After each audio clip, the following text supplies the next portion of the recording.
Well, what a powerful, magnificent piece of music to set the stage for this story.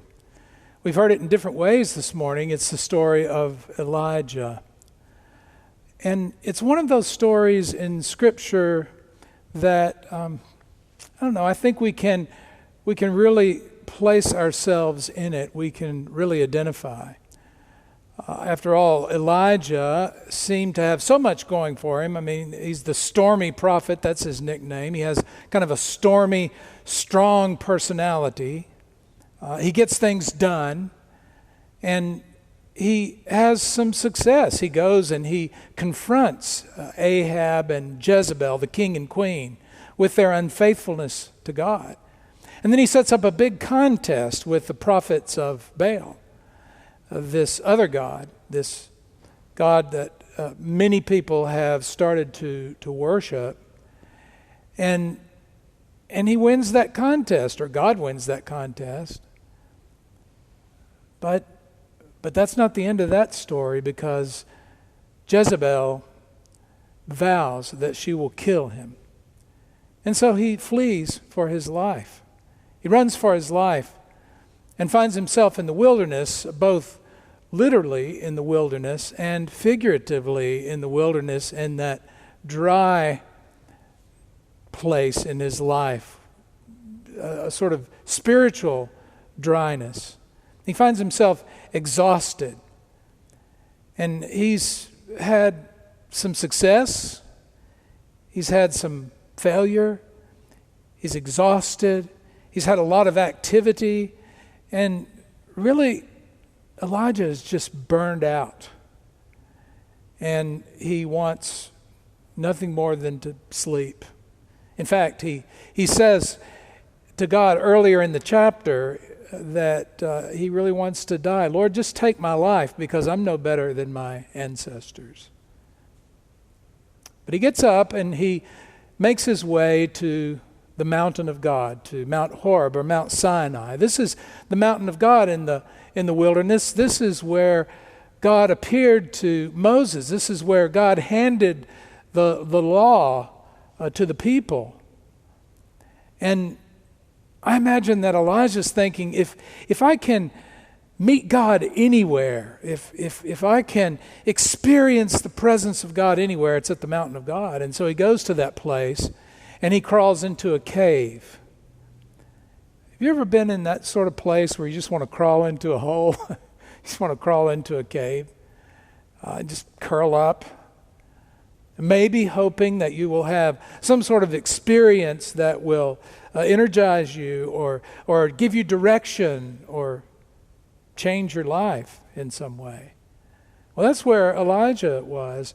And he finds himself in this cave, and you can imagine the silence of it. If you've ever been on one of those cave tours where they turn off the lights to show you how dark it is, what they also show you in that moment is how quiet it is.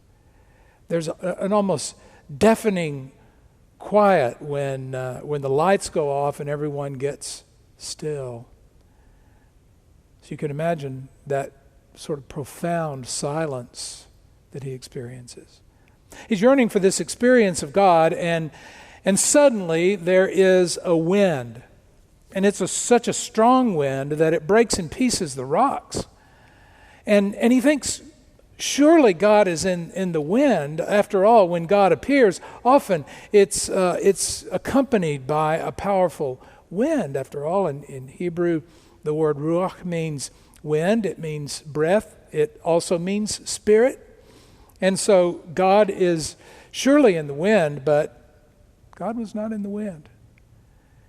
And after the wind, there is this low rumble that begins, and the ground shakes, and you can imagine dust falling from the ceiling of the cave. It's an earthquake. This is an earthquake-prone region. And surely God is in the earthquake, because after all, it was on this very mountain when the law was given that it says that the earth trembled. The earth shook. You know, it's Just this morning, you may have heard there was an earthquake on the East Coast. It was minor, but you can imagine that feeling of not being used to the ground shaking, and then suddenly the earth is moving under your feet. And, well, the earth trembled when God gave the law at this place. Surely God is in this. And it says God was not in the earthquake.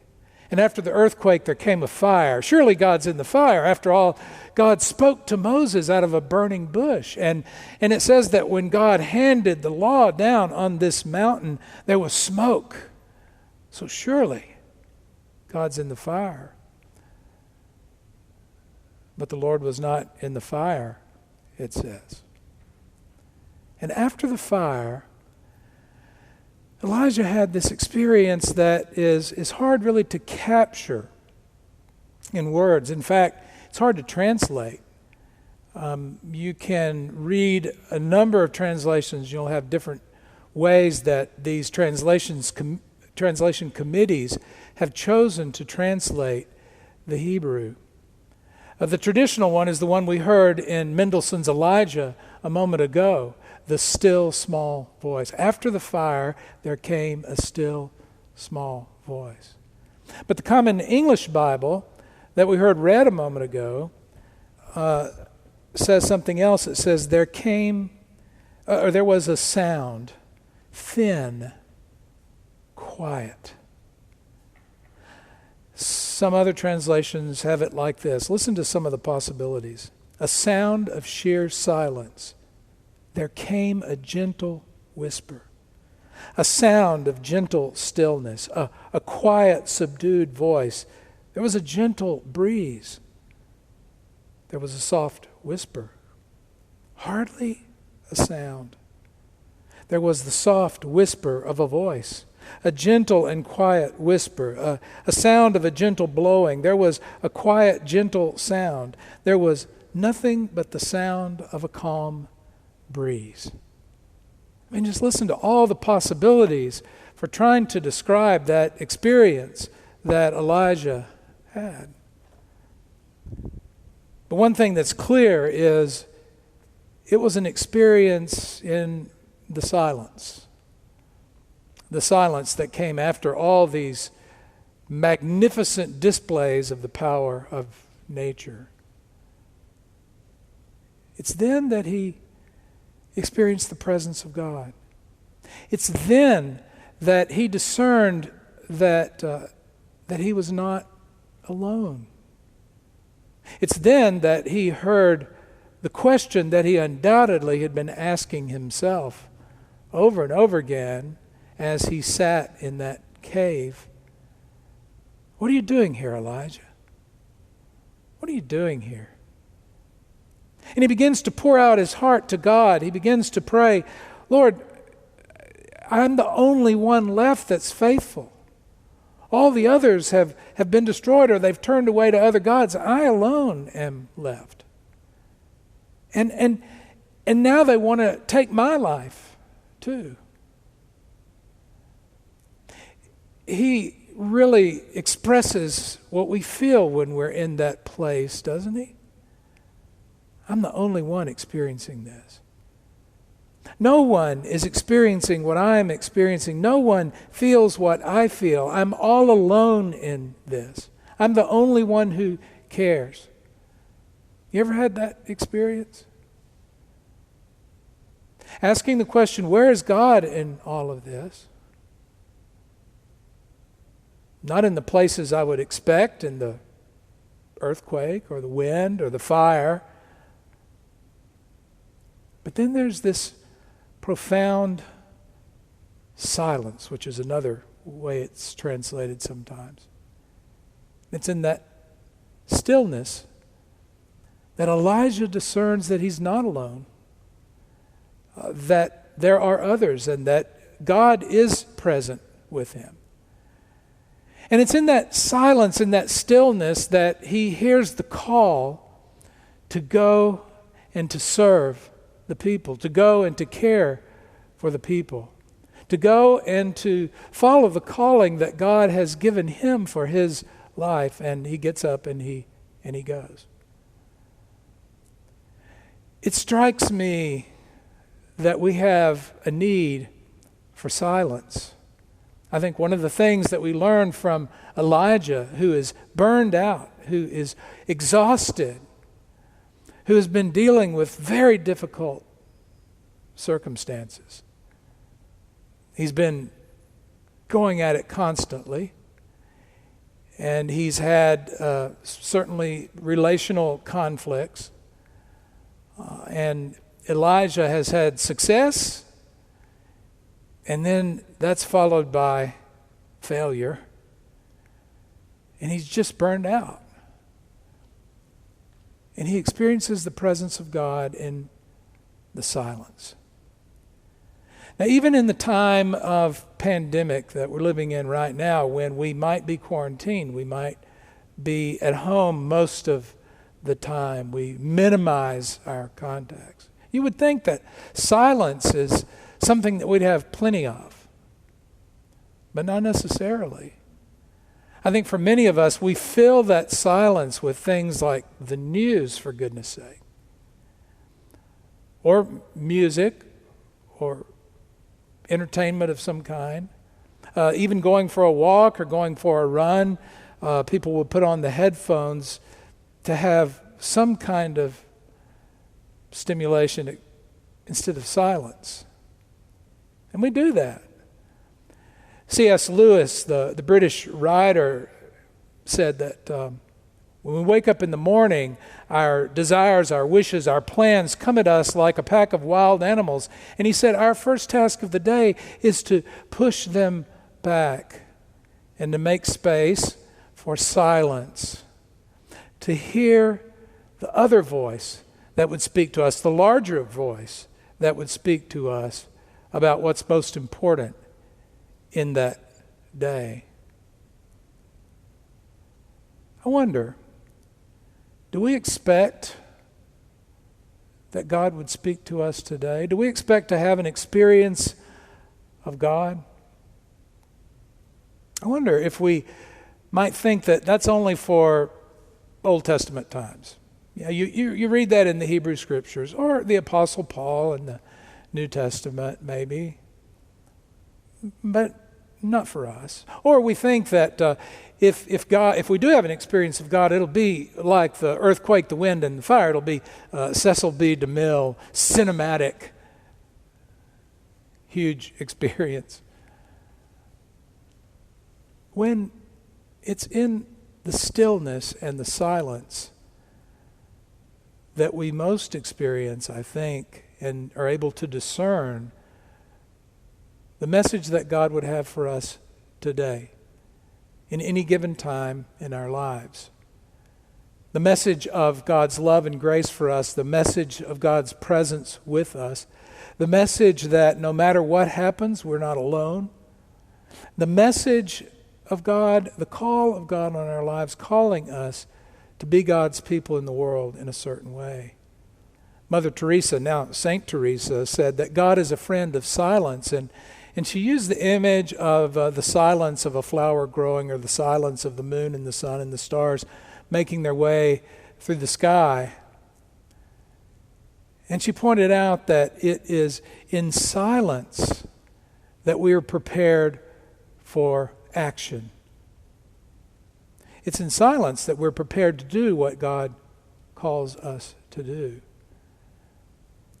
One of the examples of that is Gandhi, when he was preparing for his famous March to the Sea to break the terrible tax that the British had put on salt in India. It prohibited Indians even from going to the sea and picking up a handful of salt that was plentiful and found everywhere without paying tax on it. And he wanted to break that injustice. But it's interesting, did you know he didn't just set out on that march, but he took weeks to sit in silence and to discern the direction to go and the next steps. It was only then, after that time of silence, that he made his march. I wonder if we could learn something from that.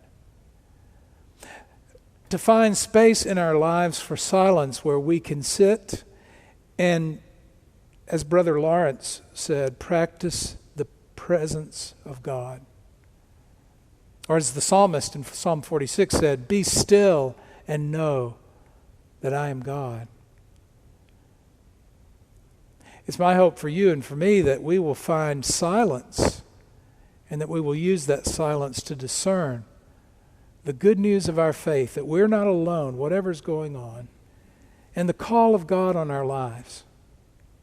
One thing that Elijah discovers is that he gets out of that cave, literally and metaphorically, by going and serving, by doing something, by thinking outside of himself, by thinking of the bigger picture and answering God's call on his life. Carl Menninger of the Menninger Clinic was once asked, following a lecture in a Q&A time, what would he recommend for somebody that can see themselves sliding down to this place of being down in the dumps. You can imagine the person who asked that was like, I'm asking for a friend kind of thing. And I think people expected his answer to be, well, you ought to see a psychologist or a psychiatrist. But that wasn't his answer. His answer was, lock up your house, go across the tracks where there is need, where there's a place to serve, where you can get outside of yourself and care for someone else and do that. I think Elijah ultimately got out of that cave and got out of that cave spirit by answering that call and going to care for the people. It's my prayer for you and for me that we find silence in our lives and that we use that silence to sit, to listen, to discern, to wait for God to show us a direction, to help us know that we're not alone, and to give us peace and strength for the moment and for the days to come. Amen.